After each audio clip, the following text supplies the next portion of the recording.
अस्सलामु अलैकुम वरहमतुल्लाहि वबरकातुहू। दोस्तों, मैं निशात अहमद आप तमाम साथियों का बहुत बहुत इस्तकबाल करता हूं, खैर मकदम करता हूं इस अहम वीडियो में। मंजिल की जुस्तजू है तो कर जुहद मुसलसल, मंजिल की जुस्तजू है तो कर जुहद मुसलसल, यूं मुफ्त में चांद सितारे नहीं मिलते। दोस्तों, ये जीके जीएस से, सॉरी जीएस नहीं, जीके से जो 10 क्वेश्चन पूछा गया था वो कहां कहां के हैं, और उसके बाद हिंदी से उर्दू कौन कौन से सवाल पूछे गए, ये सभी को हम लोग देखेंगे। एप्लीकेशन पे जिनको आवाज की कमी लग रही है वो दोस्तों एक बार वीडियो को लाइक कर देंगे। ये क्वेश्चन है हिंदी से उर्दू। सुंदरता दृष्टि में होती है, सुंदरता दृष्टि में होती है। तो सबसे पहले आप देखेंगे सुंदरता का उर्दू क्या होगा, तो इसका होता है खूबसूरती, और दृष्टि का मतलब दोस्तों आंख या नजर। तो पहला है खूबसूरती नजर में होती है, दूसरा है खूबसूरती आंख में होती है, और तीसरा आपका है खूबसूरती ज़हन में होती है और खूबसूरती ख्याल में। देखिए ये वाला तो आपका कट जाएगा 100%, ये भी आपका कट जाएगा। लेकिन कुछ लोग कहेंगे कि सुंदरता आंख में होती है। अगर आप आंख लेते हैं तो इसका मतलब आंखें में होती है, बाकी और कहीं नहीं। दृष्टि का मतलब यहां पे दोस्तों क्या होगा, नजर होगा। तो इसीलिए इसका जो है ऑप्शन नंबर ए वाला राइट होगा कि सुंदरता कहां होती है, नजर में होती है। ऑप्शन नंबर ए वाला राइट हो जाएगा। अगला क्वेश्चन देखते हैं। समस्त धरती हमारा कुटुंब है, और ये मैं बताता चलूं कि ये क्वेश्चन कब पूछा गया था, 2019 में दोस्तों, जो पीटी का एग्जाम हुआ था उसमें, है ना। और मेरे पास पीटी का और मेंस का ये सारे सवाल जो पूछे गए थे, चूंकि उस समय जो है ना बहुत व्यापक तौर पे तैयारी कराई थी, तो दोस्तों वो सारे सवाल है। अभी हम आपको पीटी का करा रहे हैं और कुछ दिन तैयारी कर लीजिएगा तो मेंस का क्वेश्चन भी दिखा देंगे। चलिए, समस्त धरती हमारा कुटुंब है जे। देखिए कुटुंब आप बोलते हैं ना, तुम हमारे कुटुंब हो, कुटुंब मतलब दोस्तों अपने रिश्तेदार खानदान को कहते हैं, और समस्त का मतलब पूरा, तमाम मुल्क हमारा खानदान है। तो देखिए समस्त धरती का मुल्क कहां आएगा, ये तो नहीं दिया है कि ये नहीं होगा आपका। तमाम लोग हमारे अपने हैं, लोग यहां पर मनुष्य तो नहीं है, इनमें से कोई नहीं। लेकिन देखिए सारी जमीन, समस्त धरती, सारी जमीन, और हमारा कुटुंब है, हमारा खानदान है। तो दोस्तों इसीलिए क्या होगा, ऑप्शन नंबर सी वाला आपका राइट हो जाएगा। अगला क्वेश्चन आपके स्क्रीन पर है, कहा जा रहा है, एक बार यूट्यूब वाले वीडियो को लाइक कर देंगे। चलिए, मौलाना आजाद प्रथम शिक्षा मंत्री थे। मौलाना आजाद पहले वजीर आजम थे, मौलाना आजाद पहले वजीर तालीम थे, मौलाना आजाद पहले वजीर दाखिला थे, मौलाना आजाद पहले वजीर खजाना थे। तो यहां पर जो शिक्षा मंत्री है इसका मतलब क्या होता है, शिक्षा मंत्री का मतलब हुआ वजीर तालीम, और प्रथम का मतलब दोस्तों पहले। तो मौलाना आजाद पहले वजीर आजम नहीं, वजीर आजम कहते हैं दोस्तों किसको, प्राइम मिनिस्टर को, तो ये वाला नहीं होगा। मौलाना आजाद पहले वजीर तालीम थे, ये वाला। तो ऑप्शन नंबर बी वाला आपका क्या हो जाएगा, राइट हो जाएगा।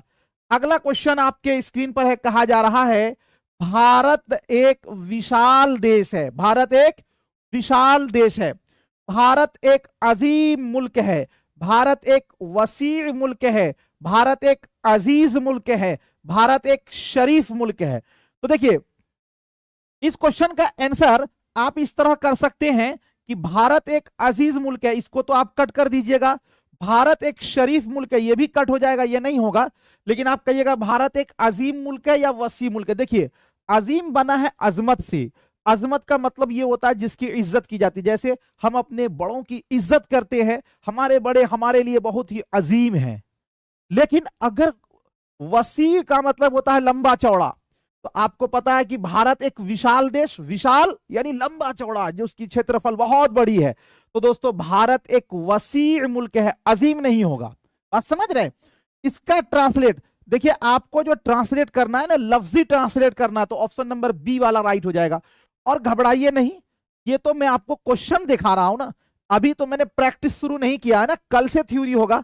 तो थ्योरी जब होगा तो मैं हर एक चीज पर दोस्तों आपको कमांड हासिल करवाऊंगा। सफलता सतत प्रयास से मिलता है, सफलता का मतलब कामयाबी, सफलता का मतलब कामयाबी, और सतत का मतलब लगातार, और प्रयास का मतलब मेहनत कोशिश।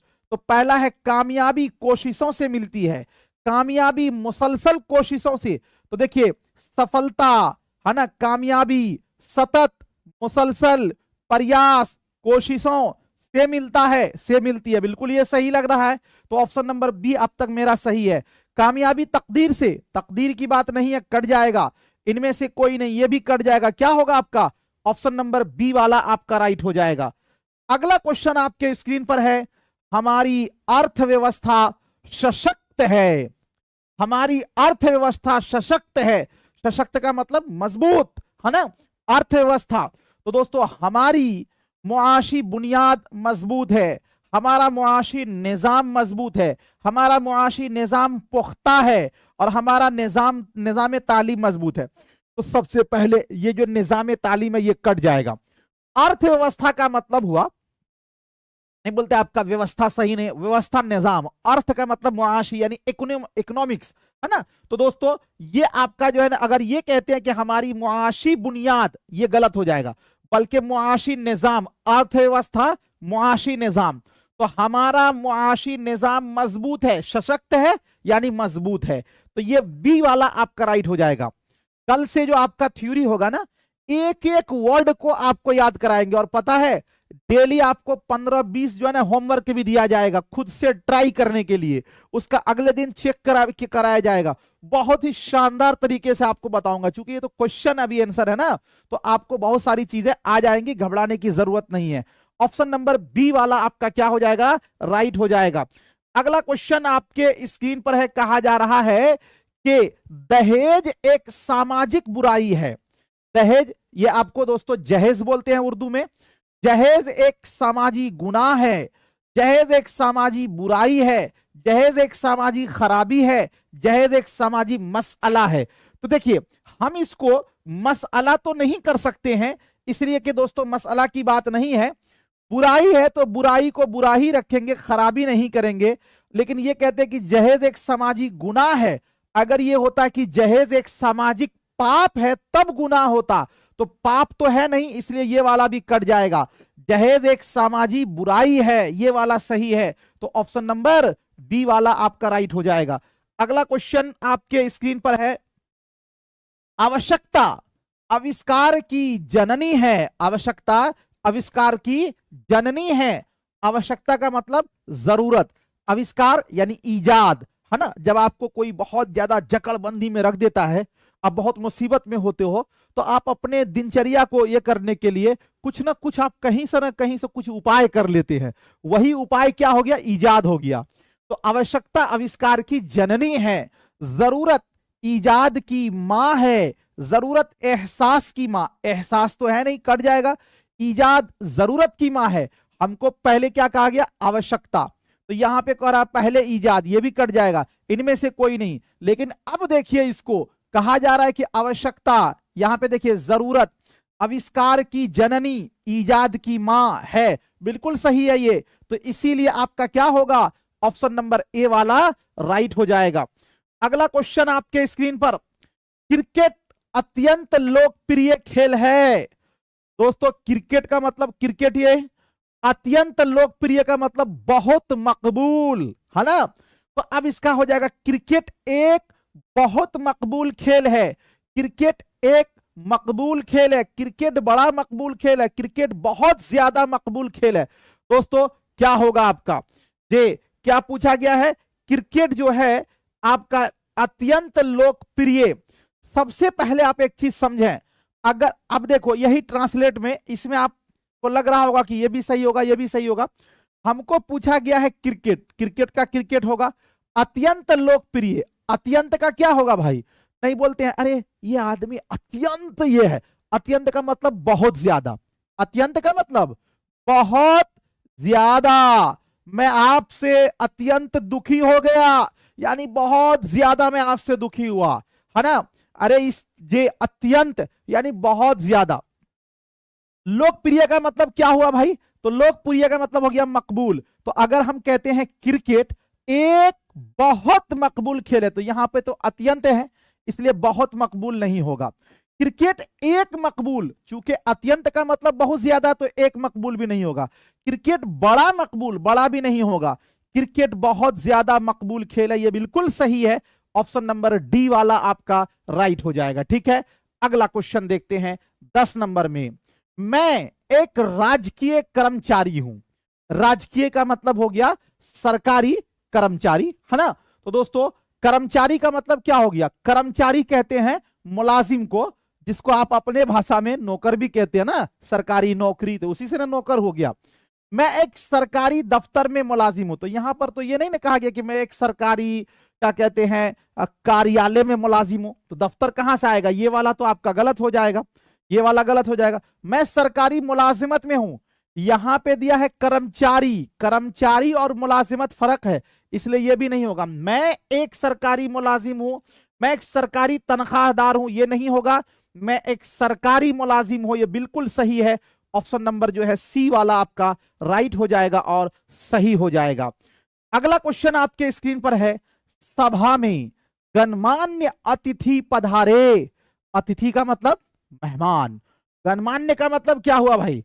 गणमान्य का मतलब वो है कि दोस्तों जो बहुत मुअज़्ज़ज़ मेहमान है, आपके जो मेहमान होते हैं उसमें से कुछ खासम खास होते हैं ना, तो जी सभा का मतलब मजलिस, सभा का माना मजलिस।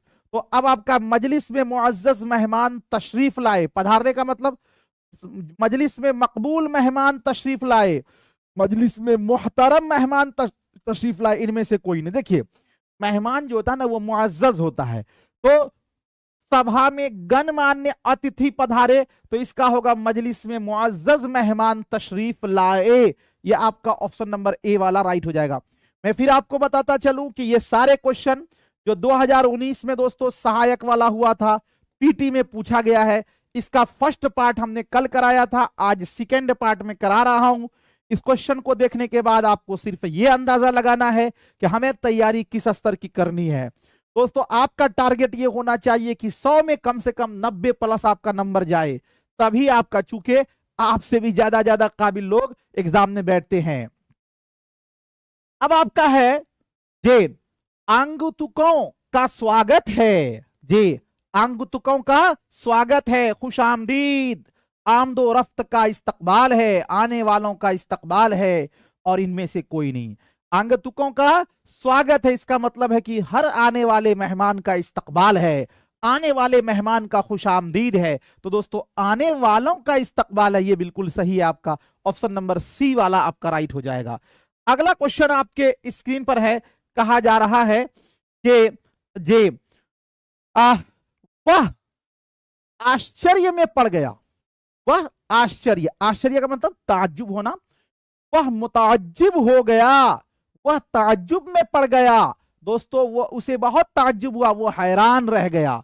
जी वह दोस्तों क्या आश्चर्य में पड़ गया। देखिए वो मुताज्जिब हो गया, ये हो गया के साथ मुताज्जिब नहीं होगा इसलिए कट जाएगा, और ये जो है वह ताज्जुब में पड़ गया, ये बिल्कुल सही है। क्योंकि यहां पर गया है, पड़ गया, तो इससे हो गया ट्रांसलेट नहीं होगा, बल्कि वो ताज्जुब में पड़ गया। हमको जो है ना लफ्जी ट्रांसलेट करना है। अगला क्वेश्चन दोस्तों, अनुवाद एक कठिन कार्य है। अनुवाद का मतलब तर्जमा यानी ट्रांसलेट, कठिन का मतलब मुश्किल, और यहां पे चूंकि एक कठिन है तो एक मुश्किल, कार्य का मतलब काम, तर्जमा एक मुश्किल काम है, तर्जमा एक आसान, ये तो नहीं होगा, तर्जमा एक सख्त, ये भी नहीं होगा, तर्जमा एक बड़ा, ये भी नहीं होगा। तो अनुवाद एक कठिन कार्य है, तर्जमा एक मुश्किल काम है, ऑप्शन नंबर ए वाला आपका क्या हो जाएगा? राइट हो जाएगा। ठीक है जी। अब उसके बाद दोस्तों आगे जो हम आपको लेकर चल रहे हैं वो अब आपका उर्दू से हिंदी होगी। उससे पहले एक जानकारी दे दूं कि सहायक उर्दू अनुवादक का जीएस ऑनलाइन एप्लीकेशन पर आप क्लास ले लीजिए, ताकि दोस्तों जो टेस्ट वगैरह, चूंकि अभी तो हम आपको एक टेस्ट फ्री में दे देंगे, कल से जो इसका एप्लीकेशन पे सारे क्लासेस होंगे वो सब आपका छूटने ना पाए। तैयारी अगर करनी है अच्छी तो, वरना ऐसे ही है तो फिर कोई बात नहीं है। ठीक है, चलिए अगला क्वेश्चन है बैतबाजी। बैतबाजी का भाई क्या होगा? हिंदी बताना है। अंतराक्षी, है ना, जी अंताक्षरी, अंताक्षरी, और यह है अनंत, अंतिमा, अंतोगत्वता। दोस्तों ध्यान दीजिएगा, यह कहा गया कि बैतबाजी, बैतबाजी जब आपने देखा होगा शेर शायरी होता है ना, एक आदमी खड़ा हुआ, वो जो बोला और उसके बाद दूसरा जैसे बोला। जैसे देखिए हम एक शेर लिखते हैं, जैसे एक शेर है, दर्द मन्नत कशे दवा न हुआ, दर्द मन्नत कशे दवा न हुआ, मैं न अच्छा हुआ बुरा न हुआ, मैं न अच्छा हुआ बुरा न हुआ। ये मिर्जा गालिब का शेर है ना। अब यहां पे देखिए जब बैतबाजी होता है तो इसके आखिर में देखिए क्या है, अलिफ से कम खत्म हुआ है ना। तो अब हमको जो दूसरा कोई जो शेर कहेगा, वो जो भी शेर कहे उसकी जो शुरुआत हो वो अलिफ से हो, यही बैतबाजी है। तो दोस्तों इसी को कहते हैं अंताक्षरी। क्या कहते हैं? अंताक्षरी। तो ये आपका ऑप्शन नंबर ए वाला राइट हो जाए। चलिए बहुत बहुत शुक्रिया, थैंक यू सो मच। मिलता हूं फिर आपसे नेक्स्ट टाइम नेक्स्ट वीडियो के साथ। जब तक के लिए खुदा हाफिज।